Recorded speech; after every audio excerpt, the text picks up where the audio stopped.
পুথিখনৰ ষষ্ঠ আৰু সপ্তম চাপটো খোলাৰ মাজত এটা বিৰতিৰ সময় কিয় আছিল?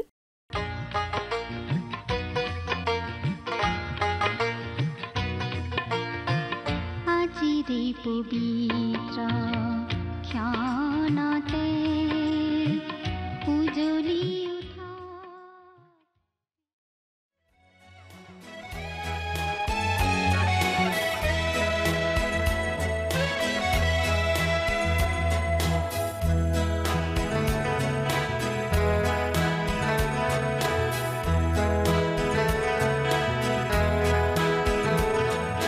যিছু তোমাকে প্ৰাৰ্থিছো আজি, কাতৰে মাতিছো আজি আমি প্ৰভু যিছু। যিছু তোমাকে প্ৰাৰ্থিছো আজি, কাতৰে মাতিছো আজি আমি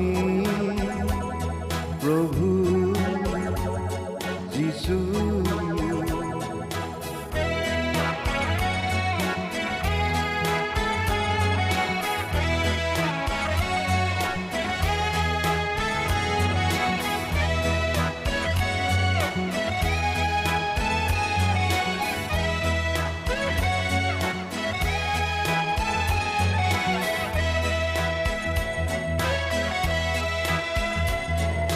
তুমি সৃজিছিলা যোন বেলি তৰা, ইয়াৰ কাষলে মোৰ যিছু তুমি আহা।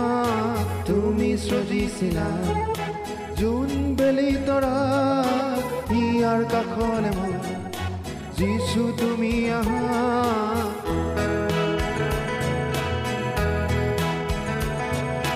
যিছু তোমাকে প্ৰাৰ্থিছো আজি, কাতৰে মাতিছো আজি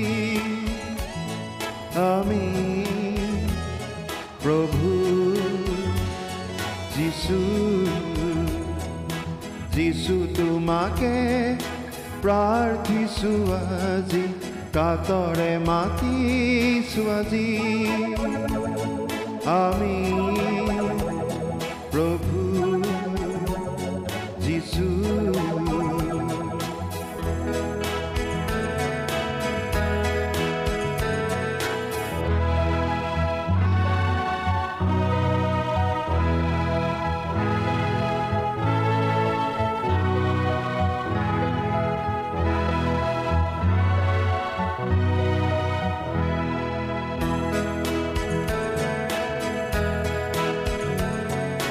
তুমি আহিছিলা এই জগতলৈ, আমাৰ সকলোকে জীৱন দিবলৈ। তুমি আহিছিলা এই জগতলৈ, আমাৰ সকলোকে জীৱন দিবলৈ।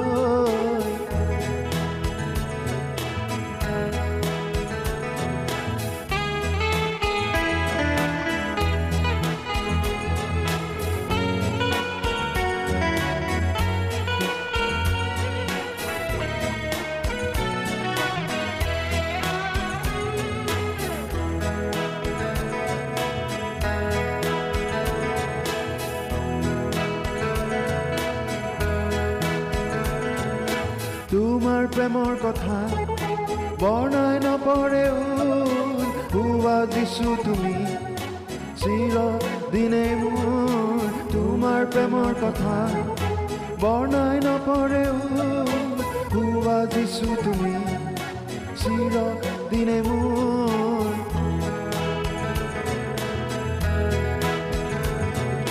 যিছু তোমাকে প্ৰাৰ্থিছো আজি, কাতৰে মাতিছো। নমস্কাৰ, আমাৰ ভক্তিবচন অনুষ্ঠানলৈ আপোনাক স্বাগতম জনাইছো। খ্ৰীষ্টীয় বিশ্বাসী লোকসকলৰ বাবে বিশেষভাৱে প্ৰস্তুত কৰা এই ভক্তিবচন অনুষ্ঠানটো হৈছে বাইবেল অধ্যয়নৰ ধাৰাবাহিক অসমীয়া অনুষ্ঠান।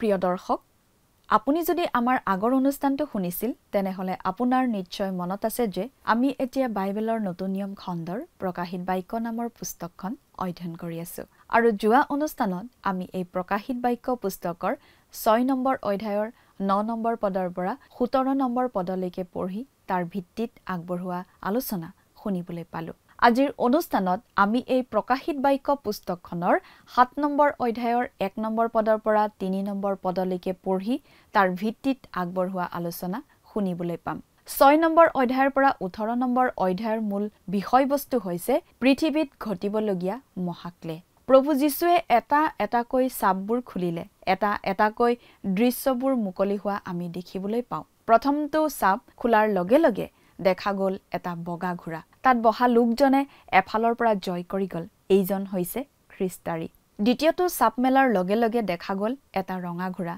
তাত বহা জনাই পৃথিৱীত শান্তি নোহোৱা কৰিব ধৰিলে তৃতীয়টো চাপ মেলাত দেখা গ'ল এটা কলা ঘোঁৰা হি বিশ্বব্যাপী হ'বলগীয়া আকাল চতুৰ্থ চাপটো খোলাৰ লগে লগে এটা হেতা ৰঙৰ ঘোঁৰা ওলাই গ'ল তাৰ ওপৰত বহি থকা জন আছিল মৃত্যু সেই সময়ছোৱাত ভয়ানক মহামাৰীত পৃথিৱীৰ জনসংখ্যাৰ 4 এভাগৰ মৃত্যু হ'ব প্ৰভু যীশুৱে পঞ্চমটো চাপ খোলাৰ লগে লগে বেদীৰ তলৰ পৰা ঈশ্বৰৰ বাক্যৰ হকে আৰু নিজে পোৱা সাক্ষ্য দি হতহোৱা সাধুসকলৰ জীৱাত্মাই তেওঁলোকৰ ৰক্তপাতৰ প্ৰতিশোধ বিচাৰি চিঞৰা দেখা গ'ল ষষ্ঠ চাপটো খোলাৰ লগে লগে মহা ভূমিকম্প হ'ল সূৰ্য অন্ধকাৰ হ'ল চন্দ্ৰটো তেজৰ নিচিনা হৈ পৰিল আকাশৰ পৰা তৰাবোৰ খহি মাটিত পৰিল এয়া হ'ব মহাক্লেশৰ শেষৰটো ভাগৰ আৰম্ভণি মেৰ পোৱালি অৰ্থাৎ খ্ৰীষ্টৰ ক্ৰোধৰ পৰা পৃথিৱীৰ সকলো লোকে নিজকে লুকুৱাবলৈ চেষ্টা কৰিলে এতিয়ালৈকে কেৱল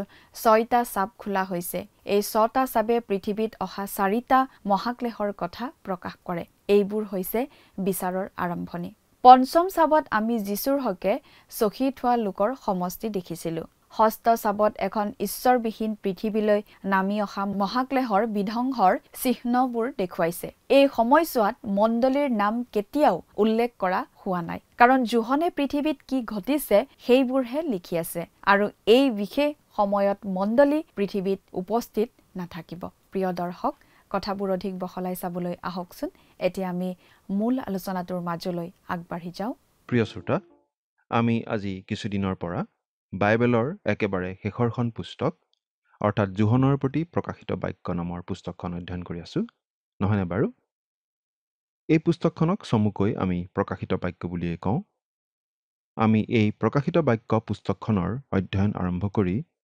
যোৱা অনুষ্ঠানত 6 নম্বৰ অধ্যায়ৰ শেষৰটো পদলৈকে আমাৰ অধ্যয়ন আগবঢ়াই নিলো আজিৰ অনুষ্ঠানত আমি 7 নম্বৰ অধ্যায়ৰ অধ্যয়ন আৰম্ভ কৰিব খুজিছো আপুনি আপোনাৰ বাইবেলখন মেলি লৈছেনে বাৰু এই 7 নম্বৰ অধ্যায়ৰ মূল বিষয়টো হৈছে যে ঈশ্বৰে ইছৰাইল জাতিৰ এটা অৱশিষ্ট ভাগক মোহৰ মাৰিব আৰু মুক্তি লাভ কৰা এদল পৰজাতীয় লোকক উদ্ধাৰ কৰিব সেই মহাক্লেশৰ সময়ত আমি ইতিমধ্যেই পাই আহিছো যে পৃথিৱীৰ পৰা প্ৰকৃত খ্ৰীষ্টীয় বিশ্বাসীসকলক উত্তোলিত কৰি লৈ যোৱা হ'ব আৰু তাৰ পাছত পৃথিৱীত মহাক্লেশৰ আৰম্ভণি হ'ব নানা প্ৰকাৰৰ দুখ কষ্ট পৃথিৱীলৈ আহিব প্ৰভু যীশুৰ ক্ৰোধ পৃথিৱীৰ ওপৰত প্ৰকাশ পাব কিন্তু সেই মহাক্লেশৰ মাজতেই ইছৰাইল জাতিৰ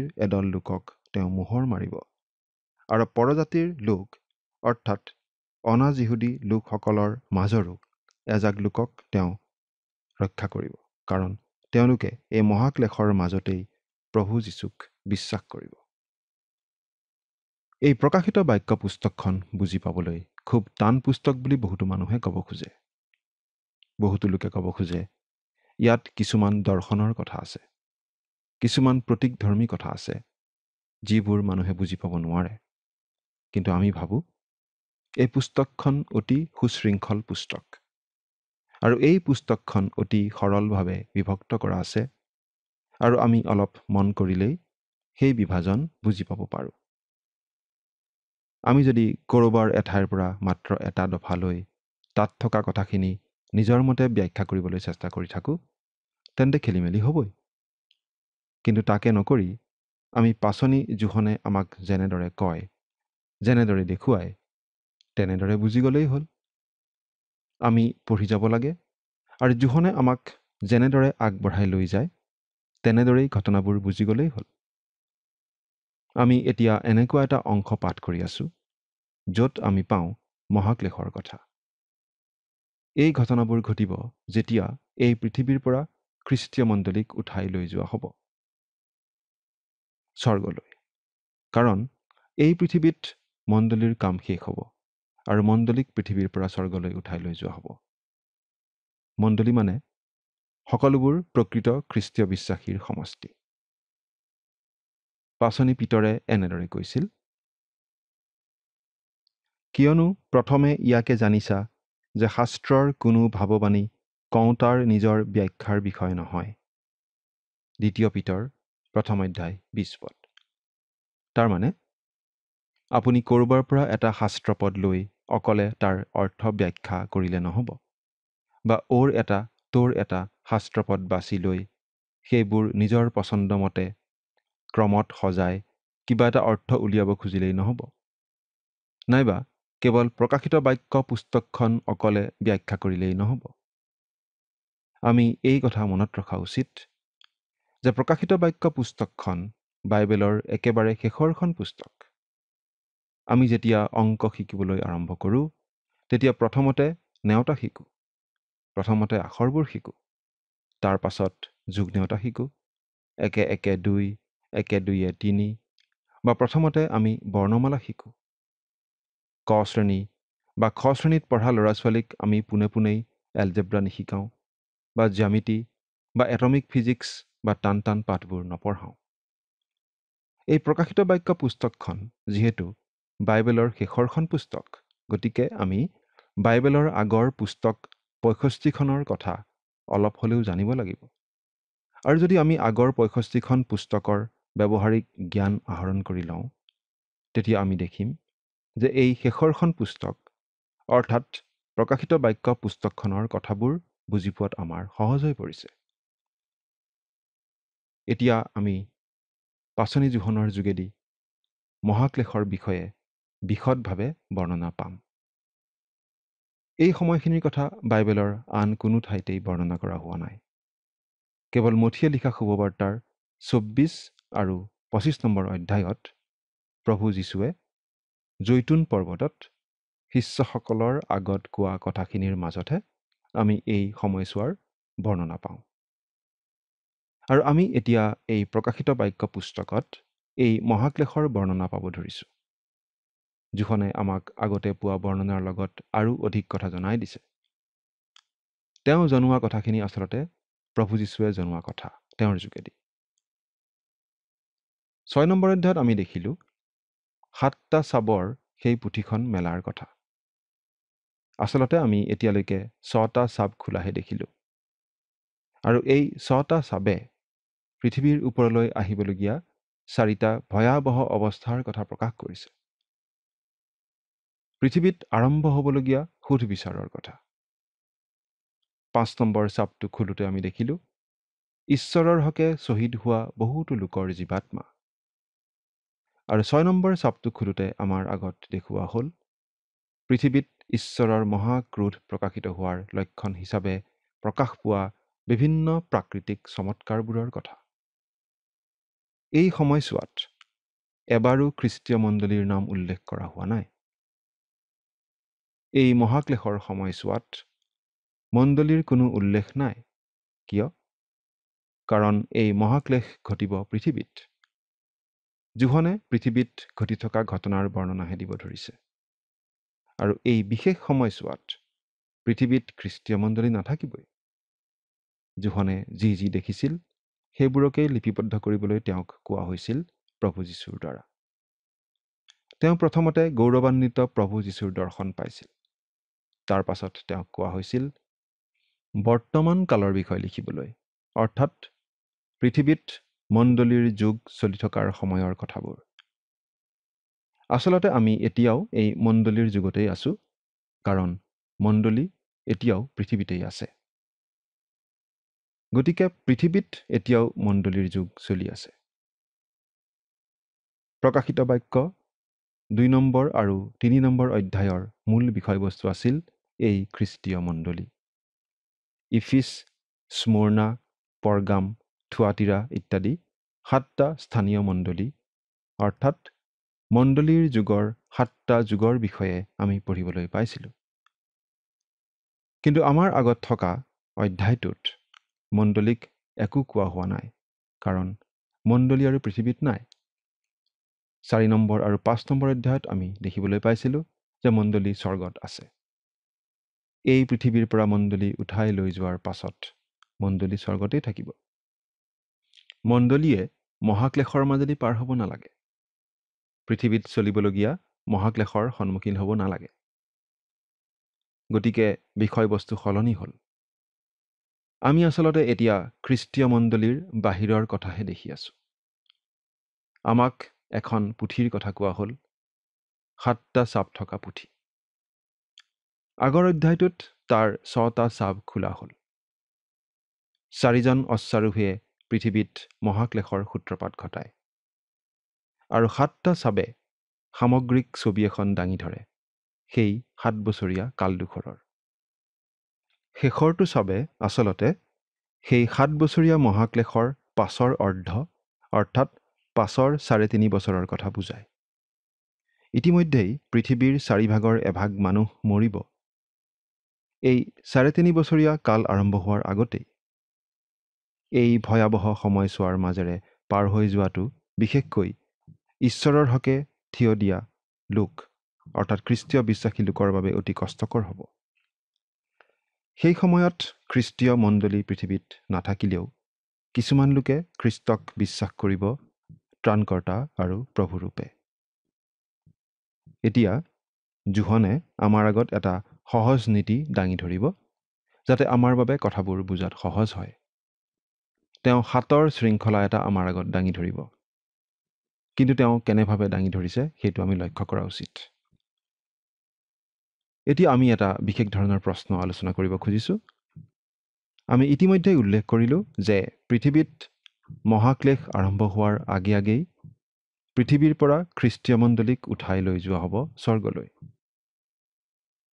কিন্তু এই সময়ছোৱাত পৃথিৱীত যিবোৰ মানুহ থাকি যাব, সেই মানুহবোৰৰ মাজৰ যিসকল লোকে প্ৰভু যীশুক বিশ্বাস কৰিব, তেওঁলোকৰ কি হ'ব? আমি এই কথাও জানো যে খ্ৰীষ্টীয় মণ্ডলী উঠাই লৈ যোৱাৰ লগে লগে পবিত্ৰ আত্মাৰ পৰিচৰ্যাও সলনি হ'ব। তেওঁ মণ্ডলীক খ্ৰীষ্টৰ আগত উপহাৰ স্বৰূপে আগবঢ়াবগৈ। তেনেহ'লে পৃথিৱীত থকা কোনো মানুহ সেই সময়ছোৱাত খ্ৰীষ্টলৈ ঘূৰিবনে? খ্ৰীষ্টত বিশ্বাস কৰিবনে? কাৰণ পবিত্ৰ আত্মাৰ সহায় নহ'লে মানুহে খ্ৰীষ্টক বুজি পাব নোৱাৰে। কিন্তু পবিত্ৰ আত্মাই পৃথিৱী এৰি নাযায়। তেওঁ আগৰ দৰে অসততাৰ ওপৰত বাধা নিষেধে নচলাব সেই মহাক্লেশৰ সময়ছোৱাত। 50 দিনীয়া পৰ্বৰ দিনা পবিত্ৰ আত্মা এই পৃথিৱীলৈ নামি আহিছিল বিশেষ পৰিচৰ্যাৰ বাবে।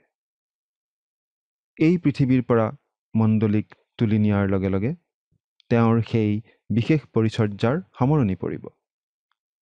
কিন্তু তেওঁ সম্পূৰ্ণৰূপে নিষ্ক্ৰিয় হৈ নপৰে। সেই মহাক্লেশৰ সময়ছোৱাত বহুতো লোকক খ্ৰীষ্টলৈ আনিব পবিত্ৰ আত্মাই। বহু সংখ্যক লোক সেই সময়ত খ্ৰীষ্টলৈ ঘূৰিব। অগণন লোকে সেই সময়ছোৱাত খ্ৰীষ্টত বিশ্বাস স্থাপন কৰিব আৰু সাহসেৰে খ্ৰীষ্টৰ হকে থিয় দিব। এতিয়া আমি বাইবেলৰ পৰা পাঠ কৰি দিব খুজিছোঁ। প্ৰকাশিত বাক্য পুস্তকৰ 7 নম্বৰ অধ্যায়ৰ প্ৰথম পদটো আমি পঢ়ি দিম। তাৰ পাছত পৃথিৱী বা সাগৰ বা কোনো গছৰ ওপৰত বতাহ যেন নবলায়, এই কাৰণে পৃথিৱীৰ 4 বায়ু ধৰি পৃথিৱীৰ 4 চুকত থিয় হৈ থকা 4জন স্বৰ্গদূত দেখিলোঁ। তাৰ পাছত মানে কিহৰ পাছত? পৃথিৱীত ঈশ্বৰে প্ৰদৰ্শন কৰা প্ৰচণ্ড ক্ৰোধ দণ্ডৰ পাছত। সেই কথা আমি আগৰ অধ্যায়তে পালোঁ। সেই 4জন অশ্বাৰোহীৰ যোগেদি আমি জানিব পাৰিলোঁ পৃথিৱীত কেনেদৰে মহাক্লেশ চলিব সেই কথা। কিন্তু আমি পৃথিৱীত চলিব লগা সম্পূৰ্ণ মহাক্লেশৰ ছবিখন এতিয়াও পোৱা নাই। এতিয়া এই অধ্যায়ত আমি আৰু কথা পাম। পৃথিৱী বা সাগৰ বা কোনো গছৰ ওপৰত বতাহ যেন নবলায়, এই কাৰণে পৃথিৱীৰ চাৰি বায়ু ধৰি পৃথিৱীৰ চাৰি চুকত থিয় হৈ থকা চাৰিজন স্বৰ্গদূত দেখিলোঁ। এবাৰ এজন লোকে মন্তব্য কৰিছিল, বাইবেলৰ কথা বিজ্ঞানসন্মত নহয়। পৃথিৱীৰ চাৰি চুক বুলি যে ইয়াত কৈছে, পৃথিৱীখন জানো চেপেটা যে ইয়াৰ চাৰিটা চুক থাকিব? তেতিয়া ডক্টৰ আইৰন চাইড নামৰ বিখ্যাত পণ্ডিত এজনে হাঁহি মাৰি উত্তৰ দিছিল, মহাশয়, পৃথিৱীখনৰ চাৰিটা চুক থকা বুলি আপুনি নাজানেনে? পৃথিৱীখনৰতো চাৰিটা চুক আছেই, উত্তৰ, দক্ষিণ, পূব, পশ্চিম। ইয়াত বতাহ বলাৰ কথা যে কোৱা হৈছে, সেই বতাহ মানে সুধ বিচাৰ দ্বন্দ্বৰ মহাক্লেশৰ ধুমুহা বতাহ। ঈশ্বৰে আচলতে মানুহক শাস্তি দিবলৈও বতাহ ব্যৱহাৰ কৰে। কিন্তু ইয়াত আমি দেখিছোঁ সেই মহাক্লেশৰ বতাহ কিছু সময়ৰ কাৰণে ধৰি ৰখা হৈছে। অৰ্থাৎ মহাক্লেশৰ সাময়িক বিৰতি ঘটা যেন আমি দেখিছোঁ। এই সাময়িক বিৰতি কিয় বাৰু? আমি ভাবোঁ এই বিশেষ সময়ছোৱাত পৃথিৱীৰ বহুতো লোকে ঈশ্বৰলৈ ঘূৰিব আৰু প্ৰভু যীশুক ত্ৰাণকৰ্তা বুলি বিশ্বাস কৰি গ্ৰহণ কৰিব। অৱশ্যে বাকী লোকসকলে তেওঁলোকৰ হৃদয় কঠিনহে কৰিব। সূৰ্যৰ পোহৰত মম গলি যায়, কিন্তু বোকা সূৰ্যৰ পোহৰত টান হৈ যায়। ঠিক তেনেকুৱা কথা। বাৰু এতিয়া আমি 2 নম্বৰ আৰু 3 নম্বৰ পদ দুটা পঢ়ি দিম। ইয়াত এনেদৰে লিখা আছে, পাছে জীৱনময় ঈশ্বৰৰ চাব লৈ সূৰ্য উদয় হোৱা ঠাইৰ পৰা উঠি অহা আন এজন দূত দেখিলোঁ। তেওঁ বৰ মাতেৰে ৰিঙিয়াই পৃথিৱী আৰু সাগৰক হিংসা কৰিবলৈ ক্ষমতা পোৱা সেই চাৰিজন দূতক ক'লে, আমি নিজ ঈশ্বৰৰ দাসবিলাকৰ কপালত চাব নামাৰো মানে তোমালোকে পৃথিৱী বা সাগৰ বা গছবোৰক হিংসা নকৰিবা। আন এজন স্বৰ্গদূত মানে পঞ্চমজন স্বৰ্গদূত। তেওঁ আন চাৰিজনতকৈ অলপ উচ্চ খাপৰ, কাৰণ তেওঁ বাকী চাৰিজনক আদেশ দিয়া আমি দেখিবলৈ পাইছোঁ। আমি দানিয়েল ভাৱবাদীৰ পুস্তক আৰু ইফিচিয়া পুস্তকতো দেখিছিলোঁ যে স্বৰ্গদূতবোৰৰ মাজতো সৰু ডাঙৰ বাব আছে। শয়তানৰ লগৰীয়া দূতবোৰৰ মাজতো সৰু ডাঙৰ বাব আছে আৰু স্বৰ্গদূতৰ মাজতো আছে। এই পঞ্চম স্বৰ্গদূতজনে বাকী স্বৰ্গদূত চাৰিজনক অলপ বাট চাবলৈ কৈছে। পৃথিৱীত যে অতি ভয়াৱহ ক্লেশ তাৰণা আদিৰ আৰম্ভণি হ'ব ধৰিছে, ঠিক তাৰ আগে আগে এনেদৰে কোৱা হৈছে, অলপ বাট চাবলৈ, অলপ অপেক্ষা কৰিবলৈ। কাৰণ এই ভয়ানক অৱস্থাৰ পৰা ঈশ্বৰৰ বিশ্বাসী লোকসকলক বচাব লাগিব। সেই বিশ্বাসীসকলক মোহৰ মৰা হ'ব আৰু তেতিয়াহে তেওঁলোকে এই ভয়ানক দিনৰ মাজতো বাচি যাব পাৰিব। সেই ভয়াৱহ দিনৰ বিষয়ে প্ৰভু যীশুৱে এনেদৰে কৈছিল, কিয়নো সেই কালত যেনে মহাক্লেশ হ'ব, জগতৰ আদিৰে পৰা এতিয়ালৈকে তেনে ক্লেশ কেতিয়াও হোৱা নাই আৰু নহ'বও। আৰু সেই দিনৰ সংখ্যা কম নকৰা হ'লে কোনো প্ৰাণীৰে ৰক্ষা নহ'লহেঁতেন। কিন্তু মনোনীত লোকৰ নিমিত্তে সেই দিনৰ সংখ্যা কম কৰা হ'ব। মুঠিয়ে লিখা শুভবাৰ্তা 24 নম্বৰ অধ্যায় 21 আৰু 22 নম্বৰ পদ। সেই মোহৰ মাৰি দিয়া লোকসকলক বচাবৰ কাৰণেই আনকি সেই মহাক্লেশৰ দিনবোৰো চমু কৰা হ'ব। সেই বিশ্বাসীসকলৰ কপালতনো কি চাপ মৰা হ'ব? আমি ইয়াৰ সঠিক উত্তৰ দিব নোৱাৰোঁ, কাৰণ আমাক এই কথা জনাই দিয়া হোৱা নাই। আমি মাত্ৰ এই কথা জানিলেই হ'ল যে সেই সময়ত সেই লোকসকলক চাব মাৰি চিনাক্ত কৰি দিয়া হ'ব, যাতে মহাক্লেশৰ মাজতো তেওঁলোকৰ কোনো অনিষ্ট নহয়। ইয়াত আমি দেখিছোঁ 7 নম্বৰ চাবটো খোলাৰ আগতে এটা সাময়িক বিৰতি। এই বিৰতিৰ সময়ছোৱাত যিসকল লোকে খ্ৰীষ্টক বিশ্বাস কৰিব, সেই সকলোৰে কপালত চাব মাৰি দিয়া হ'ব, সুৰক্ষাৰ বাবে, প্ৰতিৰক্ষাৰ বাবে। আৰু সেই সময়ত খ্ৰীষ্টীয় মণ্ডলী থাকিব স্বৰ্গত, আৰু চাব মাৰি দিয়া সেই নতুন খ্ৰীষ্টীয় বিশ্বাসীসকল থাকিব পৃথিৱীত। তাৰ পাছতেই পৃথিৱীত আকৌ প্ৰচণ্ড ৰূপত মহাক্লেশ চলিব। কিন্তু কপালত চাব মাৰি দিয়া সেই বিশ্বাসীসকল নিৰাপদে সাৰি যাব, আৰু এদিন স্বৰ্গত সকলো খ্ৰীষ্টীয় বিশ্বাসী একগোট হ'ব পাৰিব। সেইদিনা আপুনি বাৰু ক'ত থাকিব? চিন্তা কৰি চাওকচোন। ঈশ্বৰে আপোনাক আশীৰ্বাদ কৰক। আমেন।